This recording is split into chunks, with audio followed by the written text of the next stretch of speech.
with Kim Jong-un. Also, there are also differences between domestic politics toward the infrastructure. First, South Korea has undergone political changes from sunshine policy toward the north of Kim Dae-jung and Roh Moo-hyun governments and to conservative regimes, which have sought to take a strong stance against Pyongyang, for example, Lee Myung-bak and Park Geun-hye's government. However, even these conservative regimes prefer the rhetoric of intercontinental railways for reputation and approval rating. While North Korea, where Kim Jong-un's intention is significant in policy making, also views the project as breakthrough to overcome economic crisis and to obtain approval from their royal political elite. Meanwhile, the domestic policies in Turkey, for example, AKP party regime and Armenian People Pashinyan government have been relatively stable. But the railroad connection was not a prerequisite for improving relations for them. Rather, it was merely one of the follow-up measures after resolving the historical and Karabakh issues.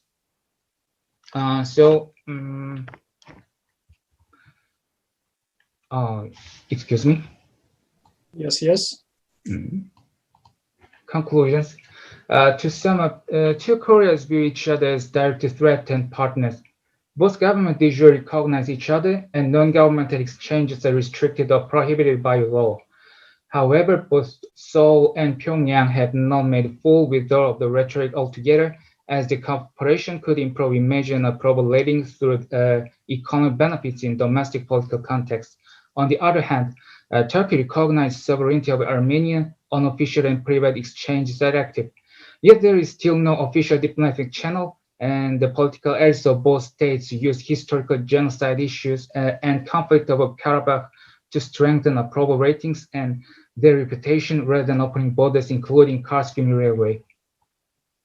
In addition, it is inevitable that the conflict and cooperation issue of these four countries are affected by the powers and international organizations. In the case of Northeast Asia, the role of the international regime and its influence are more prominent. Even if North Korea and the U.S. relationships and the influence are more, and the influence of the parties' alliance is significant, the final decision on resolving North Korean problems is determined in the United Security Council. On the other hand, regimes such as OSCE Minsk Group also participate in solving problems in the South Caucasus region, but their influence is relatively insignificant compared to each party, Azerbaijan, Turkey, Armenia, and its alliances. Turkish-Armenian dispute could be defined indirect threat, yet Turkey would be affiliated with Azerbaijan and Armenian clash due to alliance with Baku.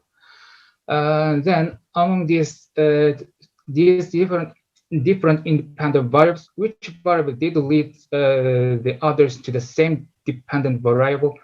It could be said that aspect of relations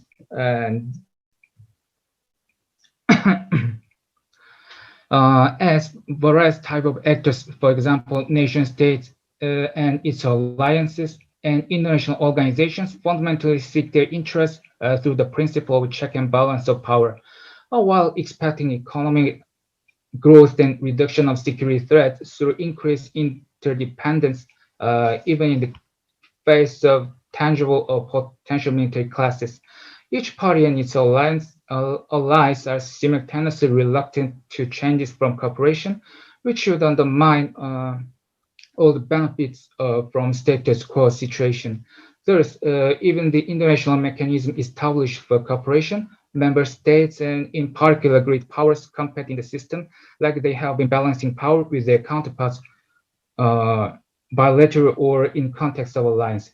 Cooperation among nation states on this occasion may be undermined with the framework of international regime, where the will of powers is embodied, like in the Korean case, or take a backseat while the parties seek their internal and external interests by confrontation, or this appear to like Turkey and Armenia. Uh, yeah, that's it.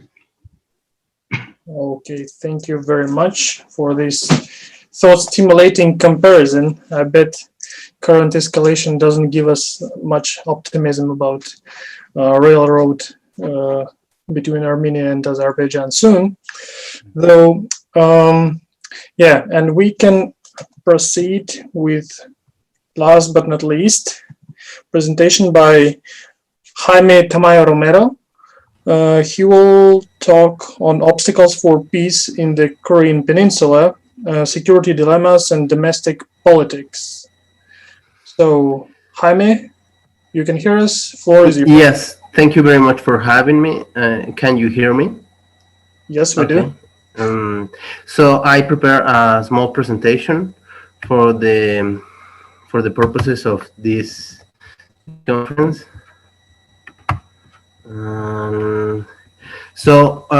What I want to talk about today is what have been the obstacles for peace in the Korean Peninsula, and I do that from the perspective of domestic politics and security dilemmas. The problem is that the Korean War never ended, at least not de jure. There was never the signing of a formal peace treaty. What happened was that there was an armistice. So even if there were not full-on military clashes, North Korea, the United States, and South Korea remain at war. And periodic military incidents continue to happen. They never stop happening, and there have come quite close to a hot war again, to an end of the armistice, by way of incidents such as the sinking of the Cheonan, the Blue House raid, which was an attempt on the life of the South Korean president, the Rangoon bombing, which was another attempt on the life of another South Korean president. And also, the United States has kept uninterrupted military presence in South Korea, and both countries continue to carry out together military exercise aimed specifically at North Korea. Furthermore, North Korea now owns a fully functional nuclear arsenal, and the conflict could potentially go nuclear. Finally, the conflict had always international ramifications, because even long before North Korea had a nuclear arsenal of its own, the conflict in the Korean Peninsula will drag China in some capacity, and maybe also Japan and Russia. So this regional conflict was always a world conflict. And despite many attempts at peace in the Korean Peninsula, by the North Koreans actively seeking out a peace treaty from the United States, and several South Korean governments attempting to get closer to North Korea, or even an outright peace agreement, a treaty has remained elusive. So what theory I use to tackle this problem is Robert Putnam's two-level games. So he and his co-authors set out to study what shapes and makes possible international agreements. And what we see is that states, they study international agreements from Kenneth Walt's three levels of analysis, which are the system, the state, and the individual. So the statesmen that want to bargain for international agreements have to face domestic constraints and incentives that vary according to the type, that vary in type and degree depending on the regime type, the kind of political and economic institutions, and the preference of domestic actors. The statesmen have to bargain with domestic actors as well as with their international counterparts to strike a deal that is as close as possible to their preferred choice. But the content and the likelihood of their signing a deal are shaped by both the domestic and international endowments. This is to say that um, there is an interplay between the domestic and international. They set it out as two tables. One table where a game is being played, and another table at which another game is being played. And at the level of the individual, they set out three ideal types in the sense of Weber, ideal types in the sense of Weber, of statements for the purpose of this theory. Though its assumptions could be relaxed to include yet another one. So he has doves, hawks, and representatives of their constituents. Doves want a treaty that is closer to the international counterparts' position than what their constituents would prefer. This will be, in the case of North Korea, a deal where the American president acquiesces more to North Korean demands than what the general American citizen, the average American citizens, will prefer. Hawks are those that prefer an outcome that is further from the international counterpart's position than their constituents' preference. So this will be a statement, president, an American president, that will prefer an outcome that is harder on North Korea than the average American citizen would prefer, and representatives of their constituents, which are just trying to maximize the interest of the average American citizen and are trying to get the temperature of the room, so to speak, to see what's the preferred policy choice of the average American citizen. So, what role do domestic politics play in the nuclear disarmament negotiations of the Korean Peninsula? So, any threats, promises, and treaties that the American president tries to make have to be ratified by Congress or by the Senate, by the legislative. And what it does is that, given the way American institutions are set out, war and sanctions are easy to wield by the American president, but trade and economic aid and political rapprochement are hard and politically expensive for the American president. And this has been documented in, for instance, Sailing the Water's Edge, a book by Helen Milner and Tingley, which documents that the hardest tools of foreign policy that the American president can wield are those that are pacific, and that Congress and the Senate and the American political system in general make it easier for the president to use war power unchecked, but economic power is very much contested. So we can see that with Obama in Libya, that he basically went to war without asking permission from Congress, and everyone in Congress, even the Republican opposition, was okay with this, and some even cheer for it. So there are credibility issues beyond the current administration. The North Koreans have very good reasons to not believe that promises made by this administration will be kept by the next presidential administration. We can see that with Donald Trump and Obama. Obama struck a nuclear deal with Iran. And Trump, as soon as he came into office, started to hammer away at it before the ink even got dry. And in the case of North Korea, this happened with the deals that the Clinton administration reached. The very hard to achieve 1994 agreement of Geneva was wiped away by the Bush administration. And even before they did this, they had entirely different policy commitments that were very hard.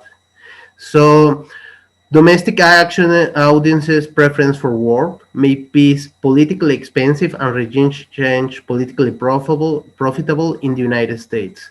So there's an article by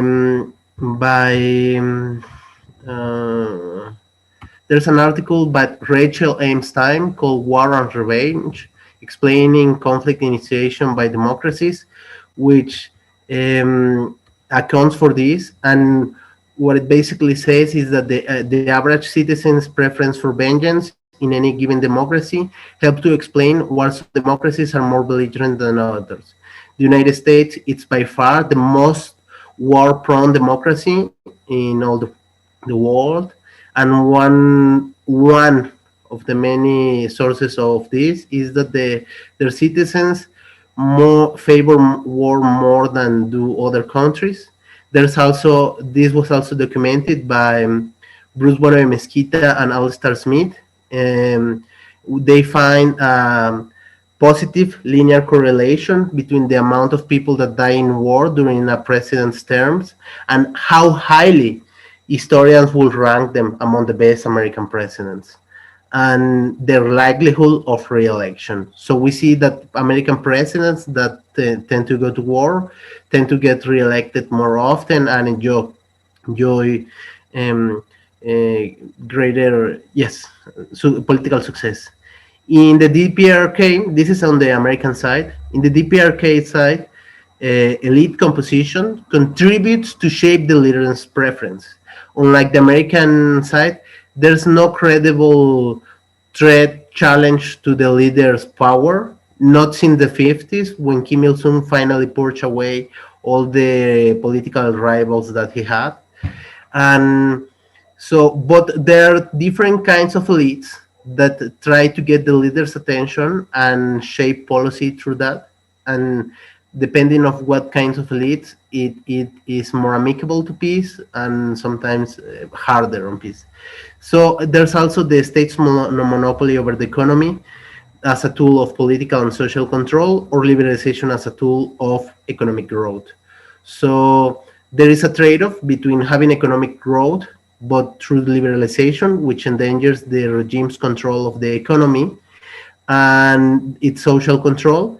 As it stands now, the monopoly the regime has in the economy makes it so that everyone that wants to advance socially and politically has to do so strictly to very clear power structure that benefits the regime and keeps everyone in check. And there had been factors that had made achieving either nuclear disarmament and or peace harder at certain key moments. The Bush administration inclination for regime change, as they did, for instance, in Iraq, which made it very hard to, they made the North Koreans feel very threatened and gave them a sense of urgency for their nuclear program. The fate of Gaddafi, who gave up his nuclear weapons program in exchange for security assurance during the Bush administration, I believe, and then in the Obama administration was killed. The Bush administration nuclear review around 2002, I believe in 2002, February 2002, the Bush administration really they got leaked its nuclear review, and North Korea was one of its potential targets for nuclear strikes. Previous military exercises that target North Korea, especially with nuclear tipped missiles, from the signing of the Paris Treaty, nuclear military exercises became a commonplace between South Korea and the United States. Always started in North Korea, and there was also even the presence of some Matador nuclear tipped missiles in the Korean Peninsula, and the United States includes the North Korea as one of its targets in many of its nuclear attack drills. There have been constant sanctions. There have been particularly pervasive since the 90s, but they come and go, and they're often very egregious for the North Koreans. There has been a reluctance from the USA to honor their agreements and sign treaties. Even in the 90s with the Clinton administration, when the greatest agreements were reached, they never went to the full degree of a treaty. It was just an agreement.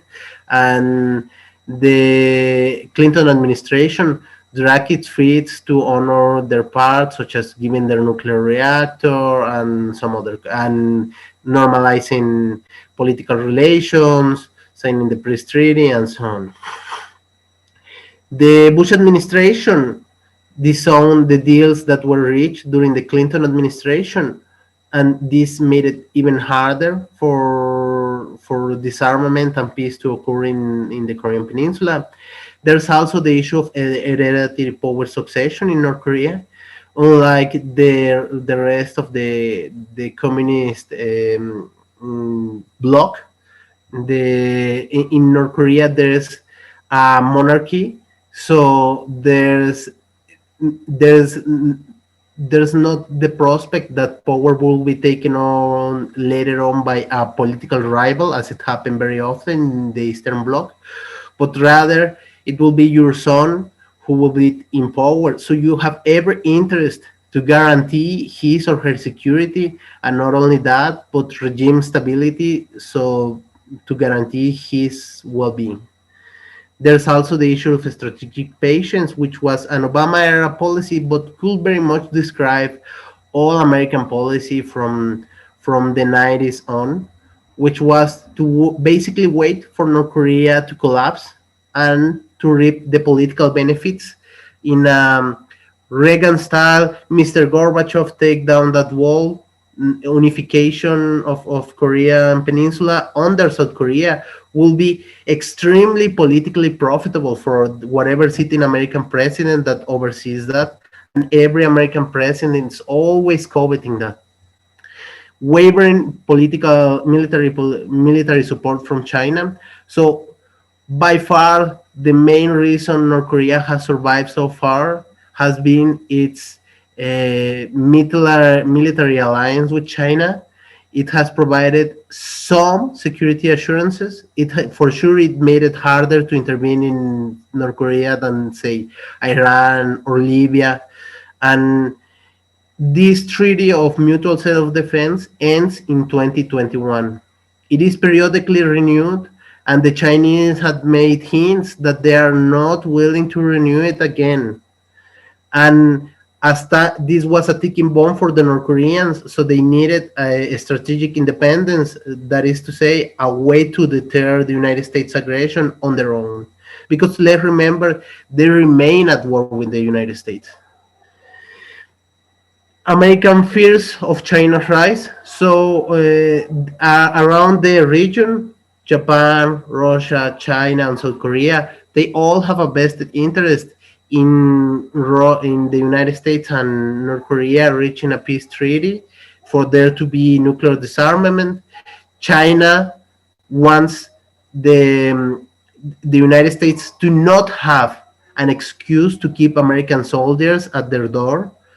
And the Americans feel very threatened by China's rise, so they want to keep a military presence close to it. And the North Korean nuclear proliferation program is a perfect excuse. Also, it makes it palatable for South Koreans to keep American troops in their territory, which they will otherwise be opposed to. And um, that's the reason. So there have been factors that have made achieving either nuclear disarmament or peace easier at certain key moments, albeit fewer than the factors that had made it harder. So participation of private actors interested in peace in North Korea over its nuclear program. So in the 90s, the Geneva Agreement of 1994 was actually not negotiated by the Clinton administration. It was negotiated by Jimmy Carter, sponsored by private actors such as the Rockefeller Foundation and even some evangelical minister. And the 1994 agreement was basically a copy paste of the agreement that these private actors negotiated. The Clinton administration was actually on the brink of war with North Korea, which could have dragged on China and potentially created another world war, which will be nuclear for sure. Uh, Another factor that made disarmament easier was the flood damage of nuclear facilities in North Korea in 1995. The floods damaged nuclear facilities, which made the North Koreans extremely concerned about their own nuclear program, and also it made it impossible for them to cheat on the agreements that they had signed. The Chernobyl experience also made them very wary of having a nuclear fallout, and with the flood damage of 1995, they were very much willing to give up their nuclear program in exchange for security assurances, political integration, normalization of relations, uh, economic relations and economic incentives, and for them to receive support in peaceful nuclear technology and to offset the lost energy that they will lose by dissolving their existing nuclear reactors. Another factor that made peace easy was Kim Jong Il's I may please takeover. conclude in 1 minute. Okay. Okay, Kim Jong Il's takeover of power made it easier for peace to happen because he was a pragmatic, as it was described by Madeleine Albright herself, and the rise of a pro-economic liberalization elite in the esteem of the leader. So I will leave it here. But in conclusion, there was the domestic political incentives in the U.S. Have made it harder for peace in the Korean Peninsula to happen. Thank you very much for your attention. Thank you very much, Jaime, for your rigorous analysis. Also, not very optimistic, I guess. Well, I did wrote about some possible solutions to these security dilemmas, but I will leave it for the Q&A if someone wants to ask me about them. Yeah. So right now we can start our Q&A. If our presenters have questions to each other, or our viewers on YouTube can have make questions. Not so far, we don't have any questions there. So if you have any questions to each other or comments, please do not hesitate to share it. Yes, Ruben has it. Please, Ruben. Please unmute yourself. Can you hear me? Yes. Yeah, thank you very much for your very, very, very interesting topics. I was really involved in this problematic sphere. But I have a question to Francisco Martinez, and his very, very interesting and informative report. The question is, Francisco, you mentioned you said that one of the obstacles for Russian and South Korea and North Korean free party cooperation is the American sanctions against North Korea. Could you please give any information or your view or your comment about the sanctions of United States against Russia and the fact that United States are pressing South Korea to join these sanctions? Do you think that that can also be an obstacle for the Russia and South Korea and Russia, South Korea, North Korea cooperation in the future? Thank you very much.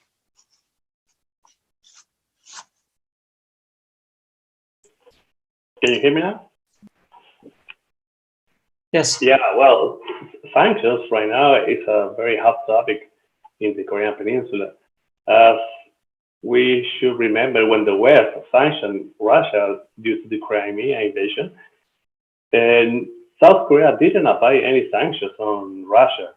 So they are trying to navigate in between this great power competition, between China and the US, and China and Russia and the US. In my opinion, what they want to is to try to live in peace with everybody. So I think they will try to de-escalate or try to lift some sanctions on North Korea. I think that their role as a middle power should be, this is only my opinion, that I'm not representing nobody here other than myself, should be like to establish some bridges between great powers, because they are like in between of everybody. So whatever they do, it has some repercussions, it has some it will affect them. It will affect the whole North Korean Peninsula, the whole Korean Peninsula. Sorry. So it's not an easy spot that they are right now. They have to do something. I mean, they have to do something to align everybody, all the great powers, to solve the situation there. Thank you very much. Thank you very much. Thank you. Any other questions, comments, complaints? If no, I have one. Okay, I think it goes both to Ruben and Francisco, since you both talked on Russian role. So imagine that you are, let's say, Putin or Kremlin, like yourself, you can act. And you talked about regional cooperation, but what can you do currently? What Russia can undertake, like real projects or like real activities that it can implement? Because in my opinion, right now, Putin's hands are quite tied. He cannot act freely. Please share your opinion on this. Can I talk first? Yes, Alex, thank you very much for the question. It's a very good question. It's a very actual question at the moment, because you're absolutely right. Right now, the possibilities of Kremlin are quite limited. They are limited by sanctions against North Korea. They are limited by the sanctions against Russia, and they are limited about the current contradictions between the key players in the region. However, even just as an example, what can be done and what we actually did. We understand that the current confrontation was on the verge of a military conflict back in 2017, after the number of missile launches and the nuclear tests by North Korea. The whole peninsula was almost on the verge of the war. And in the middle of this crisis, I mentioned in my report, in July 2017, Russia and China together made this whole statement, and the program of it was called freeze to freeze concept. At that moment, nobody reacted to this initiative, but in fact, in reality, all the key players, the United States, the North Korea, and the South Korea, acted in accordance with this idea, freeze to freeze. So North Korea freezes its missile and test launches and nuclear tests. United States and South Korea freeze their military exercises. And that would be the first step to sit down and go back to political dialogue, not the confrontation, but the dialogue. So I think this was a very good example of how Russia can be a kind of a third party between the US and China, US and North Korea, and so on. So we could be this balancing third party, and we continue this initiative.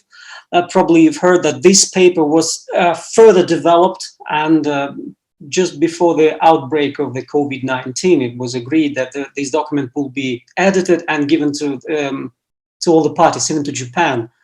But due to this, the pandemic, it was kind of, it was stopped. But I think this could be a very good situation where Russia could show its political abilities. I hope I answered your question. Thank you so much. Francisco, would you like to take on it?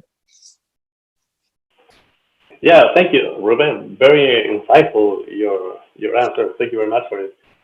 So in my opinion, Russia has a lot to do in the Far East region. But we must bear in mind that the Far East region, if I'm not wrong, only has like 6 billion people. And the threat of the Chinese, they are, I mean, it's not a threat, but the immigration is a big threat that they are facing right now. So the one thing to stop that threat is to improve the livelihood of the people that live there and bring some Russians to that area. And to bring that, they have to invest over there. So to invest, to bring South Koreans or Japanese to invest in that area, they have to help with to lift the sanctions. But also, that means Putin has some ego. They were a major power like 20, 30 years ago. So they are not going to beg to the UN Security Council or to the US to lift the sanctions because they have their status, you know. So it's hard. It's hard right now what to do. I don't have the silver bullet for it. So, I mean, that's why policymakers have different positions and they have to make tough choices. But what I would like to see in the future is some more cooperation, you know, and Russia to have a specific role in the denuclearization of North Korea. They can do much more. Right now, they are not very, the political stature is not that much right now. It was before. Right now, there's not much, but they can do more. Thank you. Thank you so much. Any more questions? If no, I have one for Cho Young-sung. Okay, like you were talking about railroad between Korea and Korea, Mr. Cho? Yeah, you were talking about railway between Korea and Korea, and I would like to ask you from the perspective of internal politics, how does government sell it to own people that they need this railroad? Because there is no guarantee that North Korea would not blow up it like office they did it before recently. Thank you. Okay. Actually, the situation is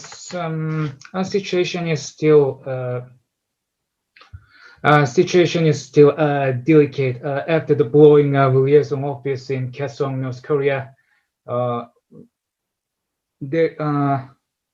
And then a few weeks ago, maybe on the north, there one South Korean public servant who was falling to the sea on the North Korean, how to say, North line of between, how to say, North line in the Yellow Sea, and he was killed. There is a very serious scandal in South Korea now. So sorry,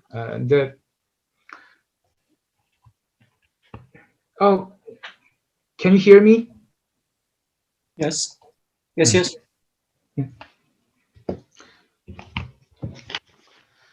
The scandal is a very serious, and it is the serious. So actually, due to the some scandals, so our railway project. About railway project is not activated now because the scandal. The public servant was flew to North Korea on the Yellow Sea was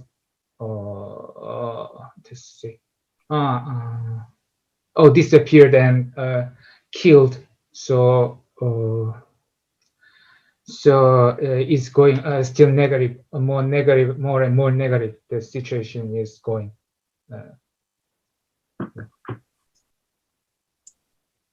Okay, thank you so much. And probably the last call for questions. If none, I still have one for Jaime. Especially relevant for your rigorous analysis of issue like probabilities of easing or hardening denuclearization and disarmament. Do you think there are any real useful mechanisms that can be evolved in nearest future, let's say 10 years, that can guarantee that DPRK, in case of disarmament, would not be invaded by the states and allies. And Kim will not be imprisoned or killed like Gaddafi.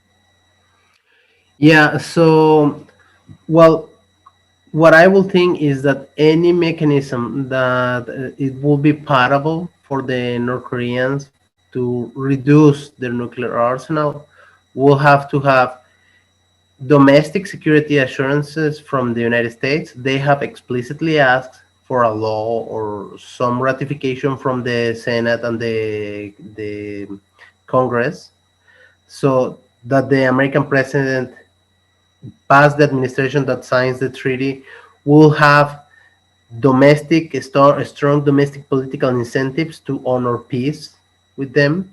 They will also want economic cooperation that makes it expensive that makes it so that there's something to lose if the United States or any other country wants to engage hostility with them. So unlike Iraq, that didn't have economic exchanges with the United States, they will like that. And it will probably require some. It will probably require Я не some. могу переслать, потому It will probably require some sort of multilateral security assurances, some sort of multilateral mechanism where the grievances and whatnot could be resolved, and um, um, and finally the acceptance of North Korea as a nuclear power. They have actively looked for the Indian model, which is to be recognized as a nuclear power, even if they were not among the first five nuclear programs powers recognized in the Non-Proliferation Treaty, and they could maybe cap their program at the level that it be when this treaty be signed, so it will not grow beyond that. And as a way to save face for the American president that gives them this, they will probably be willing to destroy their older missiles, their older models, the ones that are more or less obsolete by now, much the same way they did with their enrichment facilities in Yongbyon that were no longer useful. And they destroyed them, claiming it was an accomplishment of President Trump to sweeten the deal for him to sit at the table with them, for him to save face with his domestic audience. And I think this is doable, but it will require pretty much a perfect storm in the American political system, and it's not likely to happen, at least not with this president, because what will happen with this new president is that he will do anything that his predecessor made, the opposite. So which is what Trump did with Obama.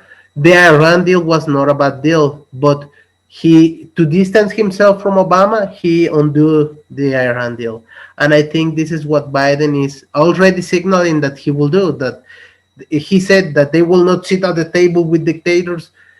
And this is pretty much a way of saying that if Trump administration was friendly toward, maybe closer or not as hostile towards North Korea and Russia, they would probably be more hostile to North Korea and Russia. Nice. So there's cause for optimism, but just not right now. Thank you for your postponed optimistic input. Yeah, I think. Do you have any questions? If no, we can probably roll up. It was a very fruitful discussion, I believe. And thank you all for your contribution. Very good food for thought. Yeah, thank you very much for having me. Thank you, all of you, for your speeches. It was very insightful. And from this corner, I wish you the best in this COVID-19 area, and stay safe. Goodbye. Same here. A huge honor for me that you will have me in this conference with such distinguished participants, and I wish you all the best. Be safe in this quarantine. Thank you very much. Thank you very Thank much. you very much. Bye-bye. Have a nice rest of the day, evening, or whatever you have, depending on your time zone. Thank you very much, Eric, for having us and for leading this section. Thanks so much. Bye. Thanks so much. Bye. Bye.